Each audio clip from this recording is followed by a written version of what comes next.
Who gets to write our history?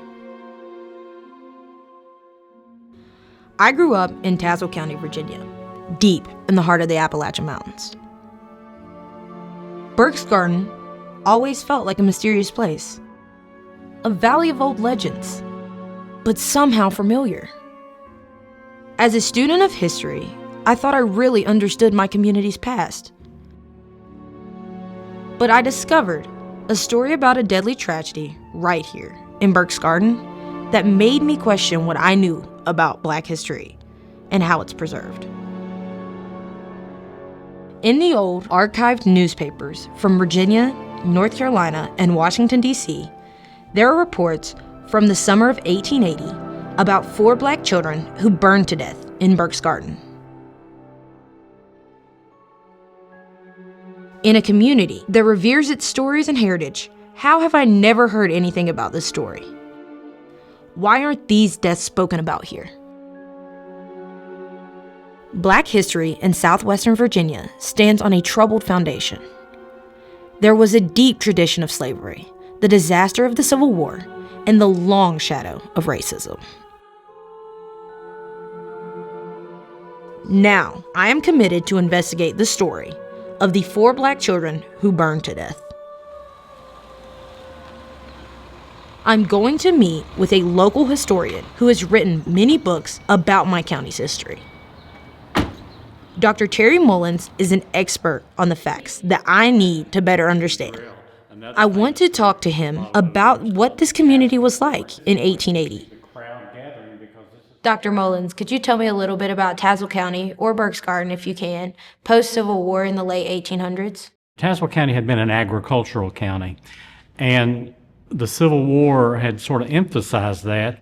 Tazewell County found itself on the border of a new state because many of the counties nearby in what's now southern West Virginia ended up opting into the new state. Well, in the late 1880s is when the transformation of Tazewell County began, and that was with the discovery of coal in the Pocahontas coal fields.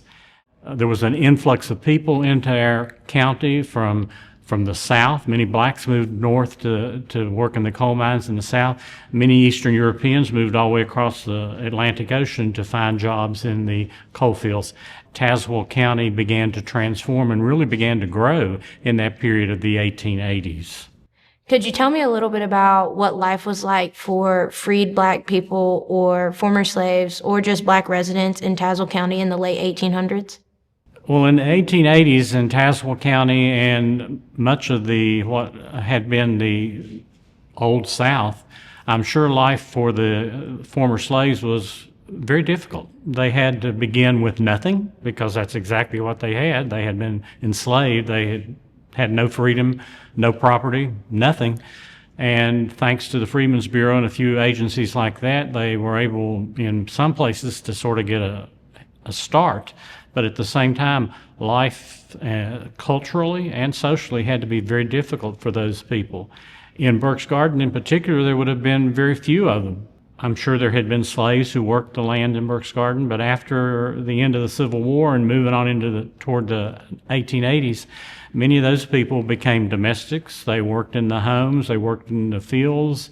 They still worked in many of the same areas they had as slaves, but now they were persons of free color, and as a result, it's going to be a different life for them and a challenging life for them. That explains, I guess, the fact that there were very few who remained in Burke's Garden. For one thing, they didn't own land, and in Burke's Garden, it was difficult not just for a Black person to own land, but even for a white person to own land. It was, as I've often heard said, Burke's Garden land is either inherited or you marry it, and if you didn't do either, and if you were a Black person, you probably didn't have a chance at either option. Do you know anything about a fire that happened in Burke's Garden that killed 4 Black children in 1880? I did a lot of research with what information I had, and I talked to other people, and we could find nothing about that fire. I mean, I did find where it was mentioned in the newspapers, and it's mentioned in newspapers in other parts of the Commonwealth. Sadly, the local newspapers here that might have had more to say about it, I couldn't find those editions. I don't think those editions are on microfilm that particular time frame. Next, I'm going to the county library. I want to find any history books that could give me a clue about the fire deaths.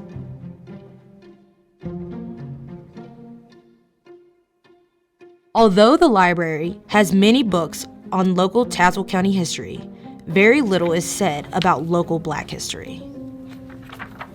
But there is a plentiful and detailed white history documented here.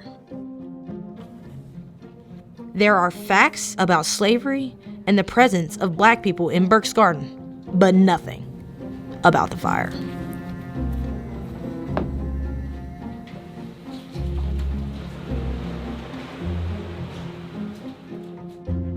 I'm going to the Tazewell County Historical Society, the stewards of local history. I want to see if they know anything about the fire and Black life in Burke's Garden. I'm meeting with Jameson Jones. Could you tell me anything about a fire that happened in Burke's Garden in 1880 that killed 4 Black children? So we really don't have historical records about what happened to the children in particular. We do know a little bit of information about the Black families that lived in Burke's Garden. We have information from about 1826 that were church records where there's information about slave a structure being implemented in the church there for the slaves. The other thing that we know is that for a time there were several Black families living in Burke's Garden. We've got some names, but as far as the historical records of this fire, we just don't have that information. Could you tell me about where in Burke's Garden Black families lived?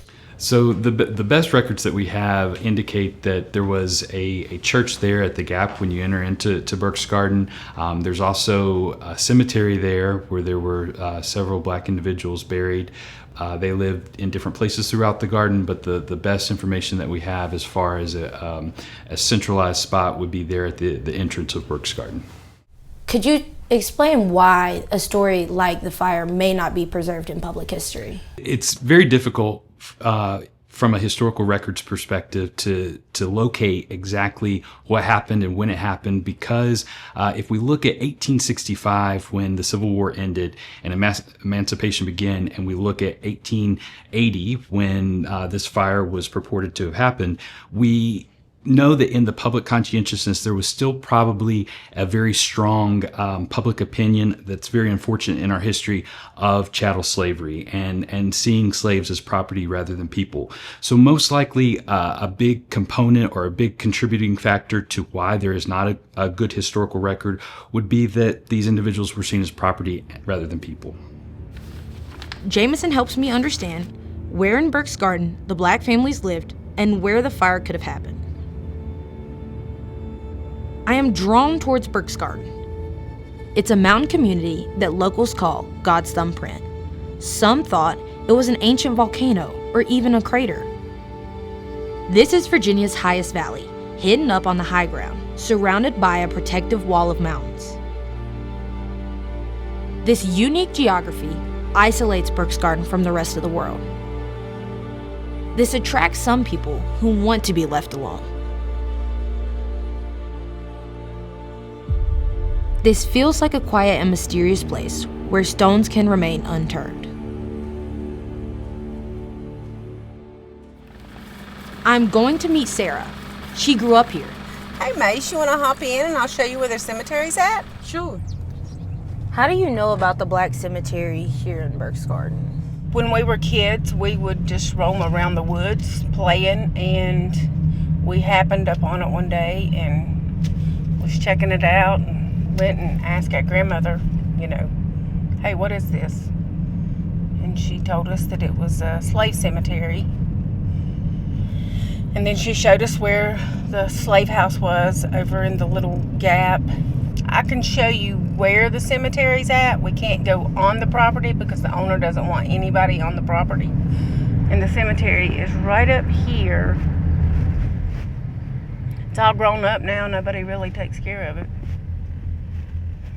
As a child, when we went there and the tombstones were upright, You could tell the names. You could tell where the footstones were.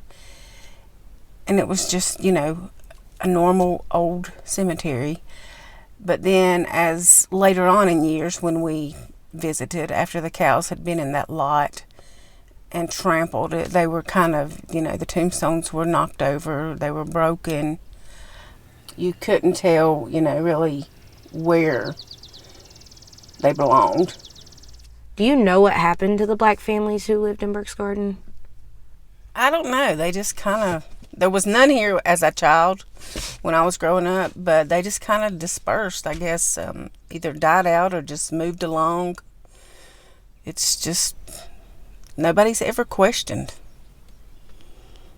It seems like black history here is fading away. How do you feel about that? I don't know how people in Burke's Garden feel. I mean, I can kind of feel how they feel, because when black people are around, you can tell how somebody acts towards them. I wasn't raised that way. Like, if black people lived over here, it wouldn't bother me. I don't really know how to feel. Do you believe black people deserve to have their history preserved here? People need to know that this community was not just white people alone, that there was black people here. There's not a lot of history about black people. I've done like a term paper on Burke's Garden, and I don't ever remember reading anything about the black history in Burke's Garden. And really the only black history in Burke's Garden that I knew of was the cemetery. I do know that, it could be a little bit more maintained. I'm going to chat with John Rudy, a resident in Burke's Garden with a deep knowledge of its history. John, where are we? We're just inside the garden from the gap, which is the only natural water outlet for the valley. It's actually the head of Wolf Creek. Every bit of water that falls within the garden, rainwater and surface water, all goes out through the gap. I'm told black people lived here in the gap. Do you have any knowledge about that? I probably don't know as much as I wish I did. I do know about the cemetery that's here in the gap, and from what I've gathered, that's where the main black community was from, as far back as I can remember, at least until the early 1900s. Do you have any information about the black cemetery here? Actually, I've got a little bit. My father first took me there when I was about 11 or 12 years old. I used to live there at the mill dam with my mother, and so I saw the gravestones and knew where the location was. Growing up, I always heard it was a slave cemetery, but from what I understand, one of the later stones is 1900. So I don't know if the cemetery is that old or if maybe it was later, but I do know I've been to it. It's just out in the woods. And my whole lifetime, there's never been a fence around it. It's never been maintained. Were there slaves in Burke's Garden? I'm sure there were a few slaves. I think I read somewhere the Ghost family had some slaves. From what my family's told me and what family history I knew, there were very few slaves in the garden. Afterwards, I'm sure they worked at the Ghost's mill or they were farm hands, would be my best guess, just from what I know about the history of the area. What's Ghost's mill? Yes, the Ghost family, which the mill dams or the mill is named after Ghost Mill. They had a mill down there. You can actually see the stone foundation where the water wheel was, is just below the dam, below the bridge on Wolf Creek. Are there any black families still here? No, not at the moment. From what I've learned, the Jordan family that lived on Litz Lane moved out, I think, in the 50s. How do you feel about the black history of Burke's Garden fading away? We've been lifelong residents, and there's a lot I didn't know. It's just like any history. Every little bit we lose hurts us all because it affects us all. Exploring this place gives me a little more understanding about the lost black community in Burke's Garden. It's a little hard to accept they're all gone now. Vanished. Like an old legend.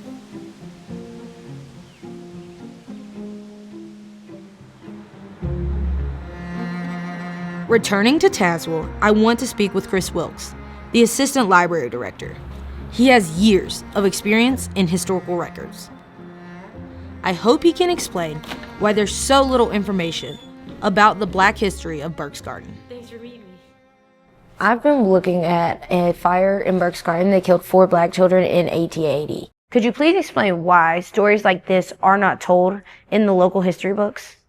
There could be many factors. I kind of call this period in Tazewell County like the black hole. First, the 1890 U.S. federal census burned, so there's only a few counties in the entire country. Next, in Virginia, you didn't have to collect vital health records for about a 15 to 20 year period. Now, this is after that 1880 period, but I'm just trying to contextualize. And also, the Clinch Valley News, which is the main newspaper for this area, there's no existing copies for that 1880 period. And I know that in that newspaper that you cite, where that could come directly from the Clinch Valley News, but we have no way of knowing.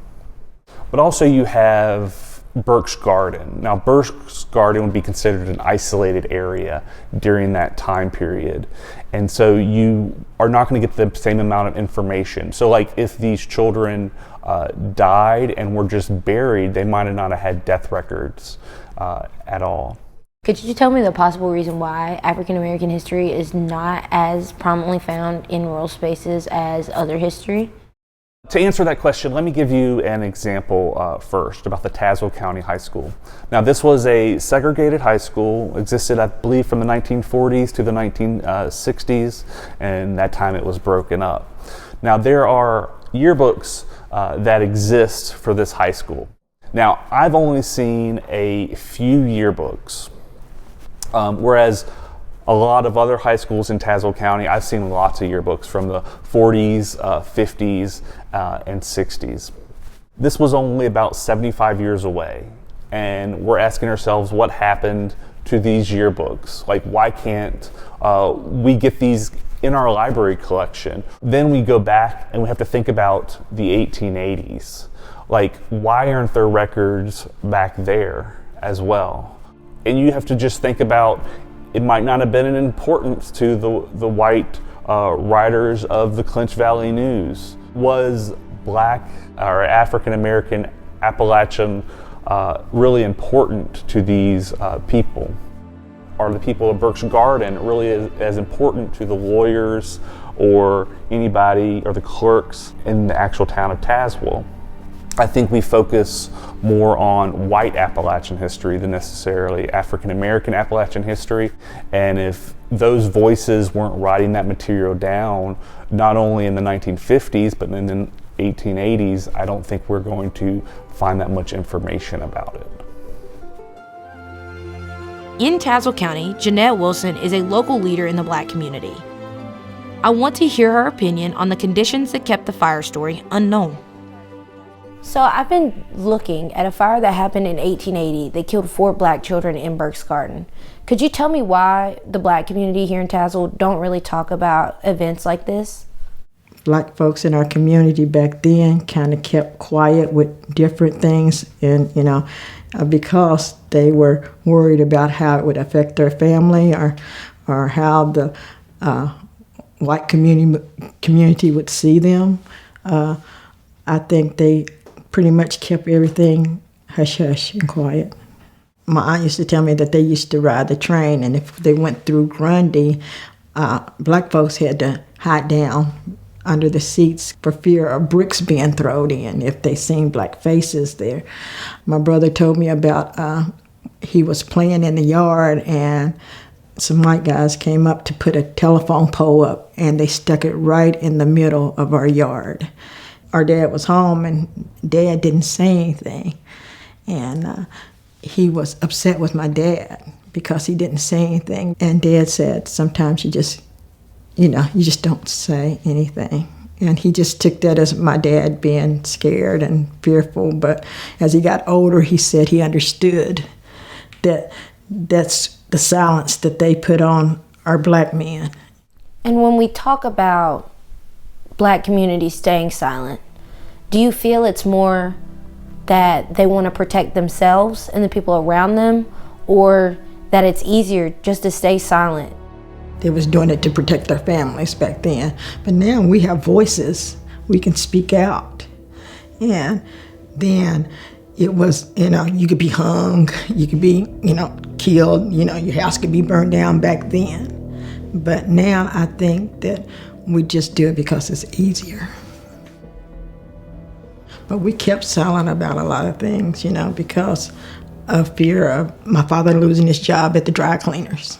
So he couldn't say a lot, or for fear of your children maybe getting in trouble or something like that. So, yeah, I think we did keep silent about a lot of things. And I know for us, it was survival. When we talk about crimes that have been committed against black people in our area, do you think oftentimes we turn our heads to it and just think about it as another day, another time, or do you think people just ignore what happened so we don't teach younger generations like myself of the hurt and the pain that happened? I think our grandparents did that because they didn't tell us the full story of things that were happening, and they tried to make it sound like that everything was okay back then. But they didn't tell us the dark things that were going on and the dark things that happened to them, I could not stop thinking about that old, overgrown black cemetery in Burke's garden that was off limits. I kept wondering if any of the broken up gravestones might have belonged to the fire victims.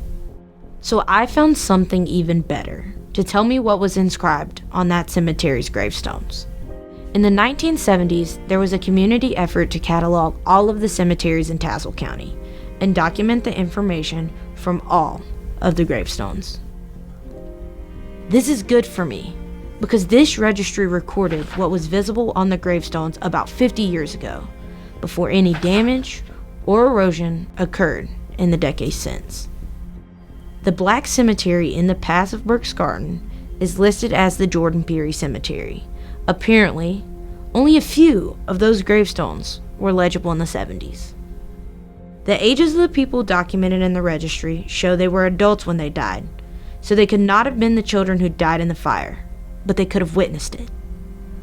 Although there's no doubt there were more graves in the cemetery from the 1800s without surviving headstones, at least now, I know the remaining gravestones visible today would not have revealed obvious clues about the fire. How did a story like this make it into the newspapers? In nearby Wytheville, I will be meeting with an expert in regional archives and newspapers.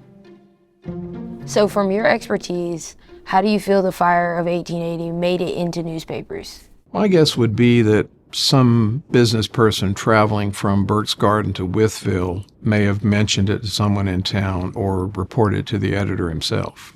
It's not a short trip over the mountain, but there were lots of people that traveled back and forth for business reasons.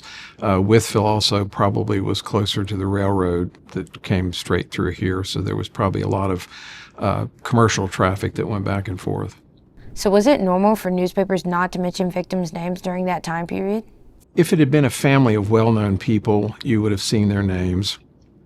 But with a group of former enslaved people who were marginalized in the community, it may have been simply a matter of they were not well known, and to people outside the community, it wasn't important to report their name. The news item itself was what was newsworthy.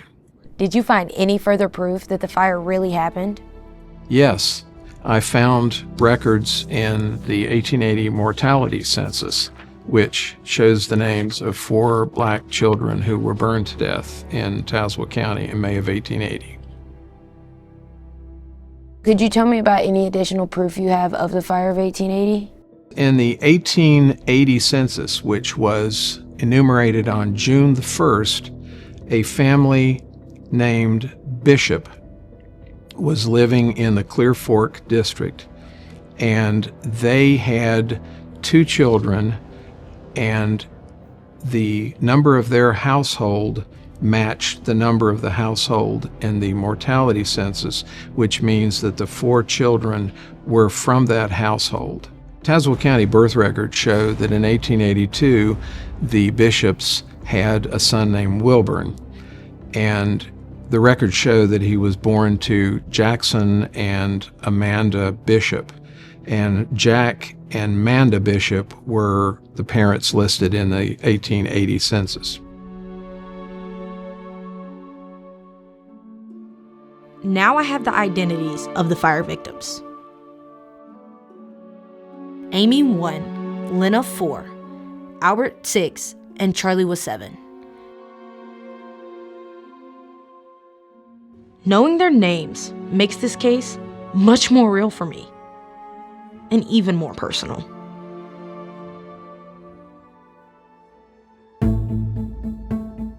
I'm heading to the historic Tazewell County Courthouse. I'm trying to figure out why these children's deaths were not documented in the county record.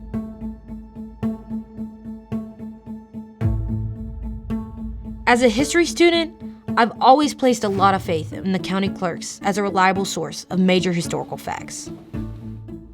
Charity Hurst is the clerk of court, and she can help me understand how the county record keeping was done in 1880. What is your role as the clerk of the court in Tazewell County? As a clerk of court at Tazewell County, myself and our office is responsible for over 800 different job duties. Mainly, we are the record keepers for Tazewell County. We keep the records for marriages, for divorces, for criminal cases, civil cases, probate, and land records. This is where our history comes from and where you can come to locate the information that you would like to find. Could you tell me about the black records of the 1880s? Are those reliable compared to the white records during that time? They are recorded the same. In the logbooks from the late 1800s, early like 1833 for birth, those records indicate, are they a colored person? Are they white? Are they married? Are they a slave? Are they free? So all of those are intermingled with our white records. So I believe that they're all accurate as long as someone has come forth and asked us to file them. Most records are filed the same way as whites, with the exception of our voting records. And in that case, originally only white men were allowed to vote. So those ledgers they're written just for and recorded just the white men. And then as time proceeded, then they had a separate ledger for black men. And then later on, women were allowed to vote. Was it normal for black births, deaths, and marriages to not make it into the county registry in the 1880s? I really don't believe I can answer that question accurately, in that I can only look back at the records that are filed. I can assume that there's times when people can't come in to record a death or a birth or marriage. You know, maybe they're out in the countryside and they don't have a vehicle or transportation to come in. So in that instance, those records wouldn't have been recorded. Our records are only as accurate as what we're given. We don't go out and seek information out. It's whatever the attorneys file, whatever our citizens file. The information has to come to us, and so our records are only as accurate as what we are given. I want to get a wider picture on how and why Southwest Virginia black stories aren't reliably documented in American history. I'm going to Virginia Tech to meet with Professor Daniel Thorpe. He's a national expert on black Appalachian history. Hi, Dr. Burke. Nice to meet you. Nice to meet you. Could you tell me a little bit about the living conditions of African Americans in Southwest Virginia in the 1880s? Most of them were poor. Most of them were farm workers. In fact, many of them probably were still living in housing that had been built for slaves. They probably could not make a living as farmers. because most of the land up here that was sold to African Americans tended to be very hilly, very rocky.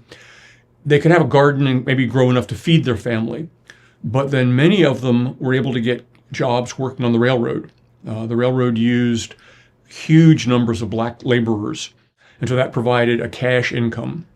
But black men were simply paid less than white men. Women, if they lived close to a town like Christiansburg or Wytheville, there were often jobs they could get as domestics, doing laundry, being cooks, being housekeepers. But again, they weren't paid very well. And so all of them had a better life than they had when they'd been slaves, but they were poor. So could you tell me a little bit of, like, why there could possibly be gaps in the information about preserving, like, African American history throughout that time period? There are gaps for a couple of reasons. Right after the Civil War, the entire South, black and white, was disturbed in chaos. And so the 1870 census, for example, there are huge gaps. Then after that, you have a census in 1880 that was better. Then the 1890 census was destroyed. There was a warehouse fire. After that, the kind of record we often use for that kind of research are tax records. Well, poor people don't pay much in taxes. And so African Americans often don't appear in the tax records in the way that they would normally. A growing number were able to buy land, but many African Americans could never afford to buy land, so they don't appear in the deeds. So we do have marriage records for African Americans, but in that era, there were no birth records, there were no death records. And so there are very, very few widely available records that focus on African Americans. And then any record set, there are fires, there are rats, there are records get lost. And so there are, even in the records that do exist, such as the marriage records, there are then holes. So how could you express, like, a sense of black invisibility throughout this time period? Well, most of the record keepers and most of the newspapers, most of the material that historians would use for record keeping were written and produced by white people. And they frankly weren't really interested in what black people were doing.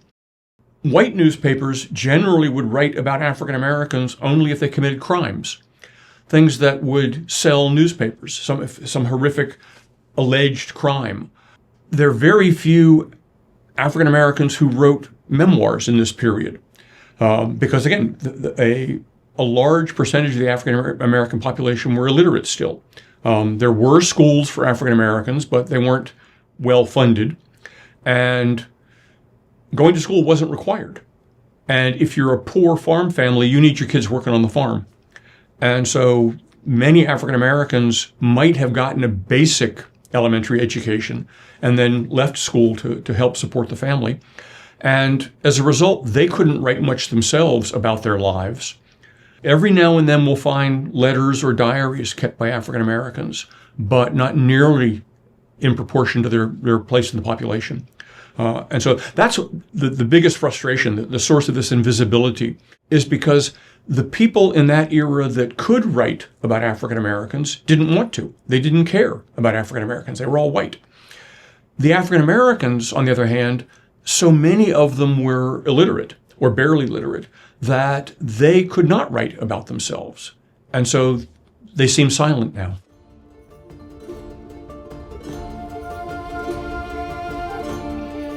I set out to investigate the tragic deaths of 4 black children in my community, but I unexpectedly uncovered a much deeper story about how black history is lost to time. Even now, black stories are still under threat of being erased or forgotten. I want to be optimistic that our society will improve, but I am troubled about how much black history has already been lost. How will we protect what's left of our heritage? How will we preserve our future?